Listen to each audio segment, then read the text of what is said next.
In this video, I'm going to talk you through the power generation section of the NotesQuest. The first question asks you to complete a table showing you ways of generating electricity. The first example is done for you, so you can copy that one. And the second one already has an image, although that image is probably a bit too complicated. When it comes to drawing an image, it needs to be simple. For example, if I take geothermal, I'm just looking for some idea of, here's the ground, and under here it's hot, so this is underground. Oh, look at that, really warm. And what they do is they pump water down. This then goes through some pipes and back up. This is obviously very simplified, and up back here. And as it's heated, it becomes steam. And as that steam rises, it turns a turbine, and that turbine is connected to a generator. So a quick, simple diagram like this, and this becomes electricity, is all that's needed, as long as you add some labels explaining what that is and what that is. So keep it simple, the diagrams. I just need to know how they work. Now the only other slightly tricky part with this is this question here. Is it derived from the sun? Now, the first one's done for you. Wind is an interesting one. Well, the wind originally comes from the sun heating up the earth at different parts by different amounts. And as that hot air rises, it creates winds. So that is originally from the sun. The only two that aren't on this list are nuclear and geothermal. Nuclear and geothermal's energy originally comes from radioactive isotopes, and those isotopes are not affected by the sun. Coal and gas, you might be wondering about, well, they were originally, or it was formed originally from dead animals and plants. Those plants originally got their energy from the sun. Question 2, define what is meant by renewable energy sources is quite easy, you can look that up. And question 3, likewise, you can do that. For the table for power, I'm going to talk a bit about power now, and especially about the formula. So, what is power? Well, power, as you would have found from a definition, is the amount of energy per second. So we can write that as an equation, power equals energy divided by time. Now the units of power are called watts, named after a Scottish scientist. And 1 watt is equal to 1 joule of energy, which we learned that unit previously, per second. So time has got to be in seconds, energy has to be in joules, and that will give power in watts. To write it in symbols, you can write P equals E over T, but you'll also remember that work done is measured in joules, so you can write it like that as well, where this is the work done. And we know that we can work out work done previously as we did, doing force times distance moved. So you could use both equations to find power. That is cool. That's kind of what we did when we ran up the stairs in that lesson.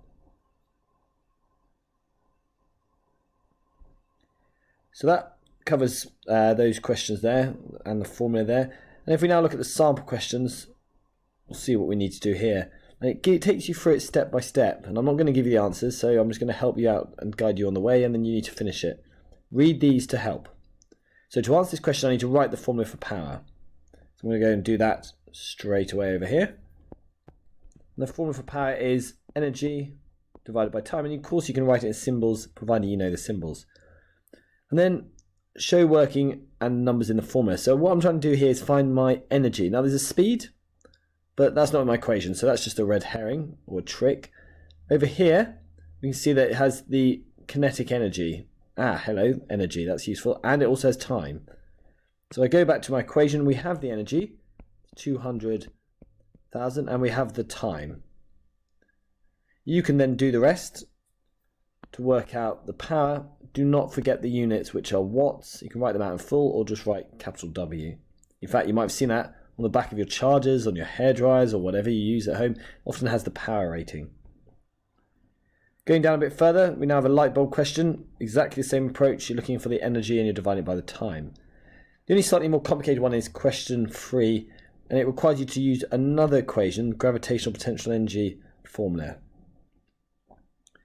So for this one, and this is what we did when we ran up the stairs, so you can refer back to that sheet you stuck in your book, but the gravitational potential energy, which we're calling GPE, is equal to the mass times by the strength of gravity times by the height. You can see that you're given Manaya's mass, which is 55 kilograms, and you're also given the height, which is 5.5. So you can put the mass into this equation, and you can also put the height into this equation. G which is here, is the strength of gravity, and on Earth it is 10. You could always look that up, but on Earth G equals 10. So you can use that to work out the energy in joules that is gained when that person runs up the stairs. We also have the time, so you can now go back to your other equation, which is power equals energy, or work done over time. Remember, you now have the energy, so you will have worked out. I'm not going to give you the answers again.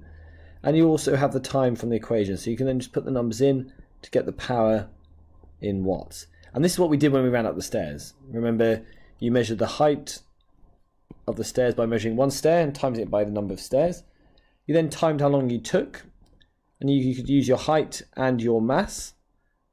You times those two together and times them by 10 to get the energy, and then you divide it by the time you took to run up the stairs. And that's just using this equation here, which is gravitational potential energy, and this equation here, which is power equals energy over time. That covers all of this section. Remember to give as much detail as possible, to handwrite it as well, unless you are allowed to type. If you have any questions, just drop me an email. Thank you.